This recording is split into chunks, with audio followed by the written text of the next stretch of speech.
Ahojte, som Susan Bowerman, diplomovaná dietologička. Dnešné celé video bude o tom, ako si vyberať avokádo, ako ho správne uskladniť a čo je najdôležitejšie, ako ho nakrájať. Keď idete do obchodu a vyberáte si avokádo, čo je potrebné urobiť? Je veľmi jemne ho stlačiť okolo stopky. Malo by byť trochu mäkké. Ak je príliš mäkké, pravdepodobne je prezreté. Keď donesiete avokádo domov a stále sa vám zdá, že je trochu tvrdé, zabalte ho jednoducho do papierového sáčku a nechajte ho len tak na kuchynskej linke postať 1-2 dní. A potom ho už len kontrolujte dovtedy, dokiaľ necítite, že už má tú správnu zrelosť. Keď idete pripravovať avokádo, veľakrát už na ňom stopka nie je a pokiaľ tam je, tak stačí len takto prstom vybrať von. Avokádo režeme tak, že ho držíme v ruke.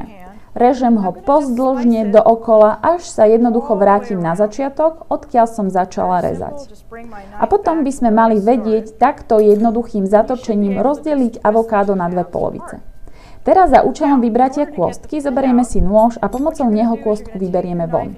Avokádo položte na dosku. Nikdy si nenechávajte avokádo v ruke, pretože sa môže stať, že sa netrafíte a nechceme predsa, aby ste si ublížili.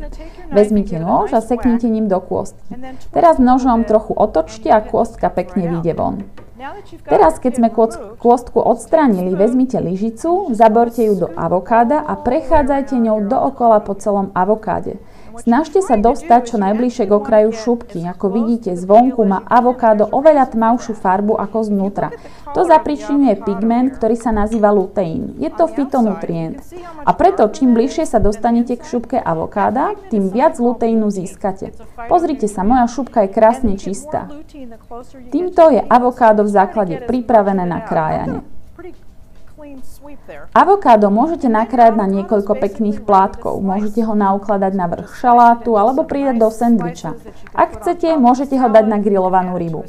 Už sme sa o avokáde rozprávali a vy už viete, že je to zdravý tuk, že je vynikajúci a veľmi univerzálny na použitie. Ak chcete avokádo roztlačiť, môžete ho pridať v podobe nátierky do sendviča namiesto majonézy. Poznáme aj avokádovú nátierku guacamole, výborná je tiež s čerstvou zeleninou.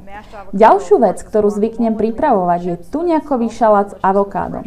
Vezmite tuňaka v konzerve, zmiešajte ho so zeleninou a do toho primiešajte roztlačené avokádo, ktoré vám celú masu krásne spojí. A máte pripravený naozaj chutný obed.